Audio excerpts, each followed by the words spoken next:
तो जी गाइस, हम लोग हैं ऊनाकोटी। ऊनाकोटी त्रिपुरा का एक स्टेट जो कि प्रसिद्ध है अपनी चट्टानों के लिए। वो चट्टानें जिन पे बहुत ही विचित्र मतलब आकर्षक प्रतिमा उकेरी गई है। अब ये प्रतिमाएं कैसे उकेरी गई हैं, कब ये बनी है और कैसे आई है, चलिए इनके बारे में विस्तृत रूप से जानकारी दें। घने जंगलों और ऊंचे पहाड़ों के बीच बनी ये बेहद रहस्यमयी मूर्तियां चट्टानों को काटकर बनाई गई हैं। क्या आप जानते हैं कि इस जगह को ऊनाकोटी क्यों कहते हैं? दरअसल ऊनाकोटी एक बंगाली शब्द है जिसका मतलब होता है 1 करोड़ से एक कम। माना जाता है कि यहाँ के पत्थरों में देवी देवताओं की 99,99,999 रॉक कट कार्विंग्स तराशी गई हैं। वैसे तो इन मूर्तियों से जुड़ी कई कहानियां हैं, लेकिन सबसे दिलचस्प त्रिपुरा के माणिक्य राजाओं द्वारा लोकप्रिय की गई कहानी। बता दें, इसका संबंध भगवान शिव से है। कहते हैं ऊनाकोटी के इन्हीं जंगलों से होते हुए शिव जी काशी जा रहे थे और एक रात यहीं रुक गए। उनके साथ 99,99,999 देवी देवता मौजूद थे। शिव जी ने उन सभी को सूर्योदय से पहले उठने को कहा था, लेकिन अगली सुबह जब कोई भी समय पर नहीं जागा तो उन्होंने सभी को श्राप देकर पत्थर में बदल दिया। दोस्तों, हम लोग हैं अभी ऊनाकोटी।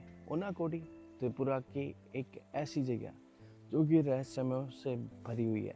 इतने सारे रहस्य, इतनी सारी किंवदंतियाँ और एक जगह ऊनाकोटी।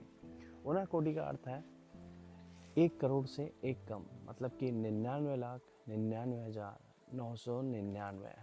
अब आप सोच रहे होंगे कि मैं यहाँ गणित की बात क्यों कर रहा हूँ। यहाँ गणित की बात इसलिए हो रही है क्योंकि ये जो जगह है, यहाँ पे जो ये आप आकृतियाँ देख रहे हैं, ये इनकी संख्या है 99,99,999। चारों तरफ घना जंगल है और इन घने जंगलों के बीच ये रहस्य से भरी जगह है और इसका उद्गम लगभग 7वीं-8वीं शताब्दी के बीच का कहा जाता है। अब ज़्यादा बातें ना करते हुए सबसे पहले इन आकृतियों को देखते हैं, इनके रहस्यों को समझते हैं, फिर मैं आप लोगों को इसकी हिस्ट्री बताता हूँ। तो चलिए आज के ऊनाकोटी का अध्याय शुरू कर। एक अन्य कहानी ये भी है कि कालू नाम के एक शिल्पकार जो इसी इलाके में रहते थे, वे भगवान शिव के परम भक्त थे। ऐसे में अपनी भक्ति से वह भगवान शिव और माता पार्वती को खुश करके उनके साथ कैलाश पर्वत पर रहना चाहता था, लेकिन पृथ्वी लोक से किसी भी इंसान के लिए मुमकिन नहीं था। जाहिर है भगवान शिव ने उन्हें इस बात के लिए मना कर दिया, लेकिन कालू अपनी जिद पर अड़े रहा। ऐसे में भगवान शिव ने उनके सामने एक शर्त रखी। शर्त के मुताबिक उसे एक रात में 1 करोड़ यानी कि 1 कोटि मूर्तियों का निर्माण करना था। भगवान शिव और पार्वती के साथ कैलाश पर रहने के लिए रखी इस शर्त को पूरा करने के लिए कालू तन मन से अपने काम में जुट गया। रात भर में उसने मूर्तियों का निर्माण किया, लेकिन सुबह गिनती के बाद मालूम चला कि वह 99,99,999 मूर्तियां ही बना पाया है, यानी 1 करोड़ से एक कम। ऐसे में शर्त पूरी ना हो सकी और वह भगवान शिव और पार्वती के साथ कैलाश पर्वत नहीं जा सका। ऊनाकोटी में ऐसी कई मूर्तियां हैं जो प्राचीन बास रिलीफ स्कल्पचर से मेल खाती है, जैसे करीब 30 फीट ऊंची काल भैरव की भव्य मूर्ति। वहीं कुछ और शानदार मूर्तियों में शामिल है नंदी, गणेश और दुर्गा की रॉक कट कार्विंग्स। ऊनाकोटी की ये रहस्यमय मूर्तियां कब बनी और इन्हें कब और कैसे बनाया गया, ये गुत्थी को अब तक कोई नहीं सुलझा पाया है। लेकिन एक बात तो पक्की है कि एक ही चट्टान को काटकर बनाई गई इतनी सारी भव्य मूर्तियां भारत में किसी अजूबे से कम नहीं है। जैसा कि आप देख पा रहे होंगे कि आज भी इस प्राचीन मंदिर में पूजा अर्चना होती है। लोग आज भी उतनी ही श्रद्धा से यहाँ आते हैं और पूजा पाठ करते हैं। सामने एक छोटा सा झरना है जो बारिश के दिनों में अपनी चरम पे होता होगा। और ज़रा इन आकृतियों को देखिए आप, ऊपर से नीचे तक की आकृतियाँ इतनी संख्या में हैं और अलग अलग रास्ते हैं ऊपर जाने के लिए।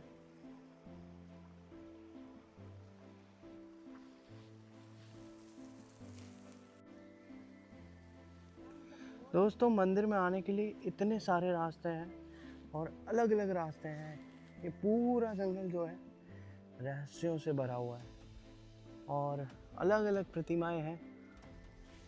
तो देखिए अलग अलग आपको लोग जाते हुए दिखेंगे ऊपर, और ये रास्ता सिर्फ आप ट्रैक करके जा सकते हैं।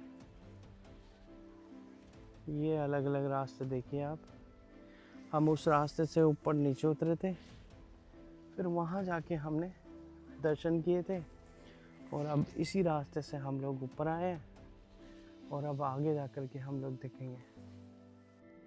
जैसे ही आप सीढ़ियों से ऊपर की तरफ चढ़ते हैं तो आपको यहाँ से घने जंगलों के साथ साथ ऊपर ही मंदिर का एक संग्रहालय दिखता है, जिस संग्रहालय में और भी पुरानी मूर्तियों को सहेज कर रखा गया है। अब ये मूर्तियाँ कितनी पुरानी हैं, कहाँ से आई हैं, इनके बारे में कोई प्रॉपर जानकारी नहीं है।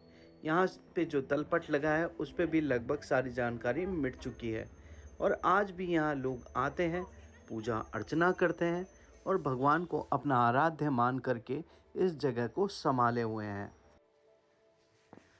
मंदिर में ऊपर जाने के लिए या नीचे उतरने के लिए इस तरह की सीढ़ियाँ हैं जो कि बिल्कुल भी सेफ नहीं है।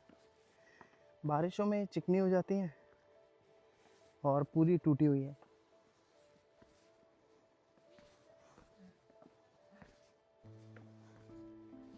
और सिर्फ एक यही रास्ता है जहाँ से आप ऊपर और नीचे जा सकते हो।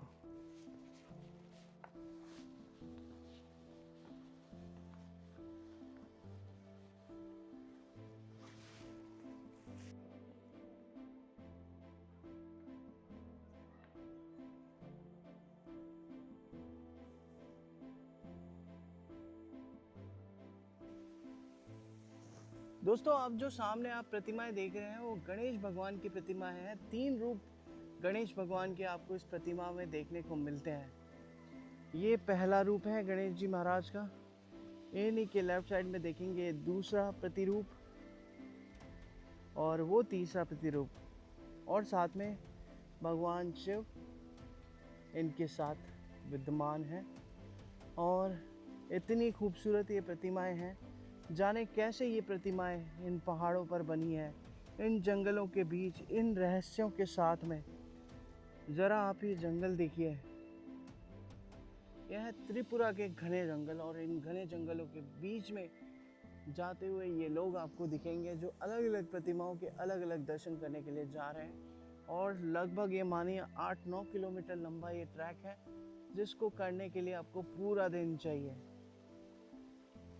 बहुत ही खूबसूरत और बहुत ही नायाब, मगर बिल्कुल दुनिया के एक अलग ही आश्चर्य में बना हुआ ये विशाल मंदिर, जो अपने आप में एक अनूठी गाथा गाता है। एक ऐसा मंदिर जो कि रहस्यों से भरा हुआ है, एक ऐसा मंदिर जो कि घने जंगलों के बीच में है, और एक ऐसा मंदिर जहाँ पे ऊना कोटि यानी कि 99,99,999 प्रतिमाएं देवताओं की यहाँ पर है। अब ये रहस्य नहीं तो क्या है, रातों रात, सिर्फ रातों रात ये मूर्तियाँ इन पहाड़ों पे अपने आप कैसे बन गई और कैसे इनको आकार मिला, ये तो कोई नहीं जानता। मगर मैं सिर्फ इतना जानता हूँ कि ये हमारे लिए एक धरोहर है, और इस धरोहर का रख रखाव बहुत उचित तरीके से होना चाहिए। दोस्तों सिर्फ यही स्कल्पचर्स नहीं, या जो अभी हमने आकृतियाँ मूर्तियाँ देखी वही नहीं, इस लंबे फैले जंगल में और लाखों ऐसी प्रतिमाएं हैं जो कि अंदर आपको जंगलों में जाने पे दिखती है।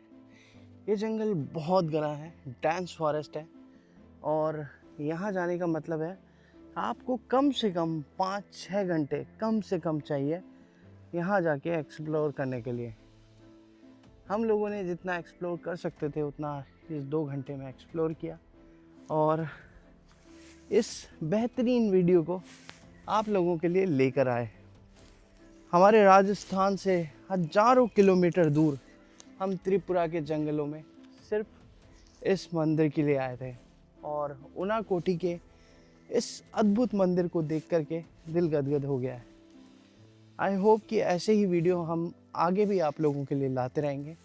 कुछ ऐसी ही चीज़ें जो हिंदू धर्म, सनातन धर्म को और आगे वर्णित करती हो, उन कहानियों को आप तक लाते रहेंगे। चलिए हाल फिलहाल के लिए लेते हैं विदा, आगे चलकर फिर मुलाकात होगी नए किसी एपिसोड में।